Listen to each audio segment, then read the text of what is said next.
À l'ordre, s'il vous plaît. Ayant constaté le quorum, je déclare la séance de la Commission de l'économie et du travail ouverte. La Commission est réunie afin de procéder à l'étude du volet développement économique régional, des crédits budgétaires du portefeuille économie, innovation et énergie pour l'exercice financier 2025-2026. Une enveloppe d'1 heure a été allouée pour l'étude de ces crédits. Madame la secrétaire, y a-t-il des remplacements? Oui, Madame la Présidente. Madame Lacoyane-Olivier Chemédé est remplacée par Madame Rotti Jeanne-Mance Vigé, M. Fontessia Laurier-Dorion par M. Grandmont-Tachereau et M. Paradis Jean Talon par M. Bérubé Matapédia. Merci. Nous allons procéder à une discussion d'ordre général par bloc d'environ 20 minutes, incluant les questions et les réponses. Je suis maintenant prête à reconnaître une première intervention de l'opposition officielle pour un premier bloc d'échange. Madame la députée de Jeanne-Mance Vigé, la parole est à vous.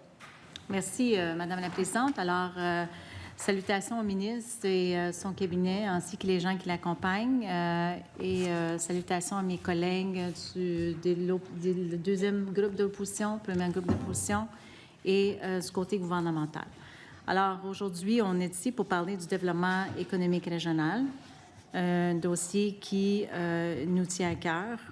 Et je vous dirais que malgré les promesses du premier ministre de mettre les régions au cœur de ces politiques, le bilan du gouvernement en matière de développement régional est bien mince après 6 ans au pouvoir. Il n'y a pas de vision globale quant à l'avenir des régions, ni de politique, ni de stratégie, ni de plan d'action national et régional, alors que les petits et moyennes entreprises sont les principaux moteurs de la dynamique économique en région. Elles ne reçoivent pas l'attention qu'une véritable politique de développement régional soucieuse de la prospérité de chacun des territoires leur accorde. Rappelons qu'après l'échec de le projet de stratégie gouvernementale de développement économique local et régional dans la foulée de la démission en 2021 de sa ministre déléguée à l'époque, Mme Proulx, le ministre Fitzgibbon, le ministre du Développement économique régional, n'a pas relancé le dossier, laissant les régions toujours orphelines d'une stratégie visionnaire globale et cohérente du développement. Il est censé de passer à des investissements sporadiques, à des actions plus structurantes et concrètes. Le développement régional est essentiel à la prospérité économique du Québec et le soutien financier du gouvernement est primordial pour dynamiser cette vitalité. Je vais aller, évidemment, les PME en région et un peu partout disent qu'il y a un manque de prévisibilité. Je pense que ce mot-là, le ministre l'entend assez souvent. Il devrait être même tanné de l'entendre. Je sais que le ministre il a des bonnes intentions parce qu'on a fait même un projet de loi ensemble. C'est son 4e projet de loi sur l'allègement réglementaire. On a eu la chance de revenir un petit peu plus tard pour en discuter. Évidemment, vous comprenez qu'après 4 projets de loi sur l'allègement réglementaire, encore aujourd'hui, c'est pas suffisant. Je sais que le ministre a déjà dit à plusieurs reprises qu'il s'en vient avec un 5e projet de loi, en espérant que celui-là est le bon et qui va aller très loin, qui va être capable d'aller aussi loin que les PME souhaitent. Le programme Fonds d'aide d'initiative régionale FAIR a été remplacé par le programme Développement économique pour l'aide à redynamiser les territoires, départ qui ne garantit plus l'enveloppe pour des régions particulières. Notamment, les intervenants de la Gaspésie ont exprimé leur préoccupation du fait qu'on remplace le programme FAIR par départ en 2023. À la base, le programme départ a été jugé moins apte à subvenir aux besoins des régions par rapport à le FAIR. En novembre, votre gouvernement a interrompu 3 programmes d'aide aux start-up et aux PME. On parlait d'impulsion PME, du programme départ, aujourd'hui réhabilité, et de BEMED Propulsion. Il s'agit tous des programmes générés par Investissement Québec. Mais cela s'ajoutait aux autres programmes déjà suspendus soudainement par le ministère du Développement économique au cours des semaines ou des mois qui avaient précédé. On parle du programme des immigrants investisseurs pour l'aide aux entreprises, programme soutien à la commercialisation, à l'exportation et volet 1 d'essor voué à l'installation des projets d'investissement pour les entreprises. Pour le programme départ, M. le ministre, pourquoi vous avez mis fin au programme FAIR qui a fait une enveloppe dédiée de 6 à 8 millions pour les Gaspésiens pour le remplacer par départ qui ne garantit plus le montant spécifique à la région? Merci beaucoup, Madame la Présidente. Bien, moi, à mon tour de saluer les collègues et de dire bonjour. Ça me fait plaisir d'échanger avec vous et expliquer les grandes avancées qu'on a faites dans le développement économique régional. Pour nous, c'est vraiment important. Donc, très hâte d'échanger avec vous. Je suis particulièrement fier parce que ça met la table pour souligner toutes les avancées qu'on a faites et les grands dossiers qu'on a réussi à régler en région, notamment. Moi, je le dis souvent lorsque je me déplace parce que j'ai eu la chance de rencontrer beaucoup des intervenants du développement économique régional dans les différentes régions du Québec. On est rendu à 55, plus de 55 comtés qu'on a visités dans les 2 dernières années et on se fait toujours un devoir de rencontrer les intervenants du développement économique local. Et la bonne nouvelle, Madame la Présidente, c'est que quand on leur demande comment ça va, bien, la réponse est pas mal unanime, que ça va bien. Les programmes, lorsqu'il y a des commentaires sur l'efficience des programmes ou peu importe, on nous revient puis on les travaille ici et souvent on trouve des solutions pour régler ces problèmes-là. Donc, le développement économique régional se porte bien. La bonne nouvelle aussi, c'est qu'on réussit à accompagner les entreprises des régions. C'est vraiment une bonne nouvelle. Donc, moi, je suis ravi. Sur le contexte économique, je pense que on ne peut pas ne pas souligner l'environnement qui nous occupe.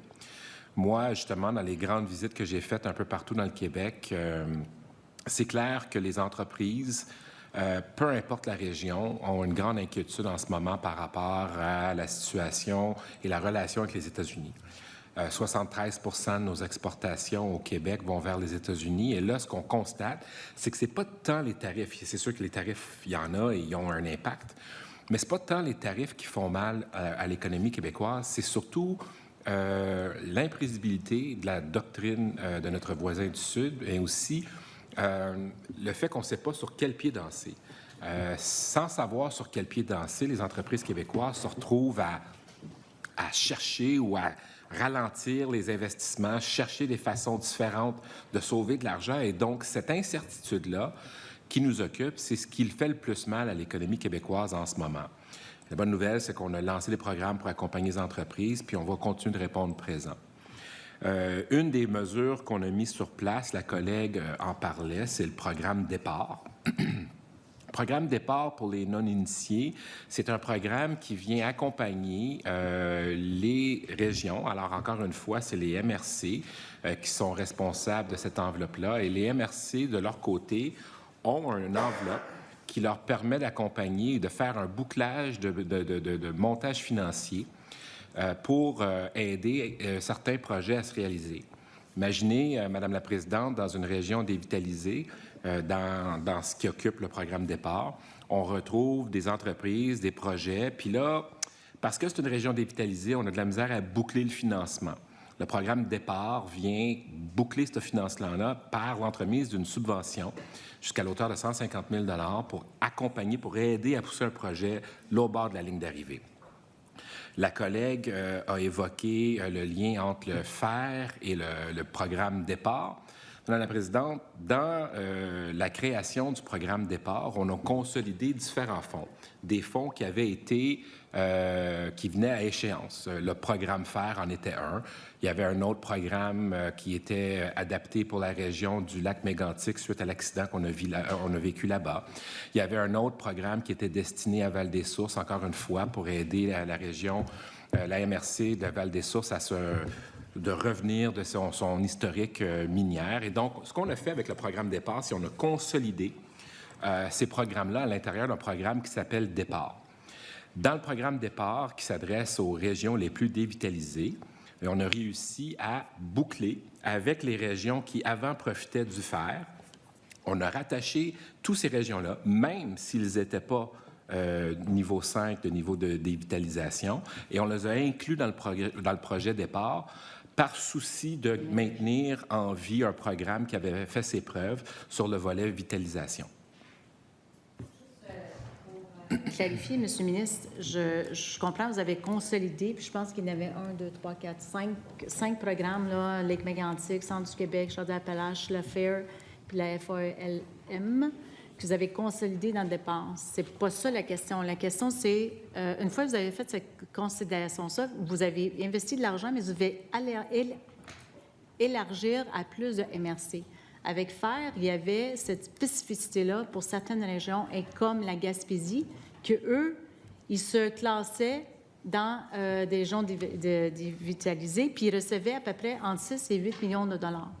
Là, en faisant, vous ouvrez plus large, bien, comment que ces régions-là qui ont vraiment besoin, comment qu'ils vont avoir leur morceau de gâteau, là? Parce que là, c'est le même montant, mais plus de régions qui peuvent adhérer. Alors, on a beaucoup moins. Il y a certaines régions qui vont en avoir moins. Mais en fait, ce n'est pas le cas. Dans le programme départ, ce qu'on a réalisé, c'est que les montants qu'on a mis disponibles réussissaient à souvenir à la demande. Donc, on n'a pas manqué d'argent dans le programme départ. Et d'ailleurs, on vient juste de le réouvrir. S'il y a des gens qui nous écoutent, on a réussi à boucler le financement pour tous les projets qu'on avait. Il est vrai que la région de la Gaspésie avait son propre programme. On les a fusionnés à l'intérieur de départ et on leur a permis, même s'ils ne sont pas des régions dévitalisées, à continuer de profiter du programme départ, par souci de vouloir continuer un acquis que la région avait, et par souci et attention à une région qui est importante pour le Québec.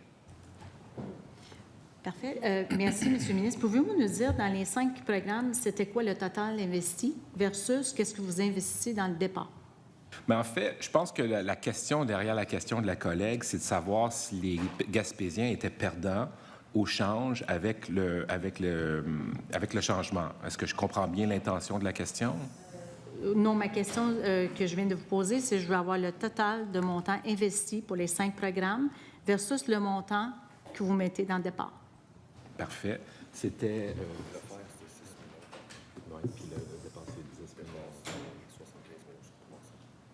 Fait qu'on parle de 6,5 millions pour faire, puis on parle de 75 millions sur 3 ans pour départ. Je veux le total des 5 programmes que vous avez regroupés dans le départ, c'est-à-dire le FAIRE, le FALME, Lac Mégantic, Centre-du-Québec, Chaudière-Appalaches. Il va falloir que je vous en revienne parce qu'il y avait des... Dans le fond, ces programmes-là avaient des balances différentes parce qu'ils avaient été créés pour des raisons différentes.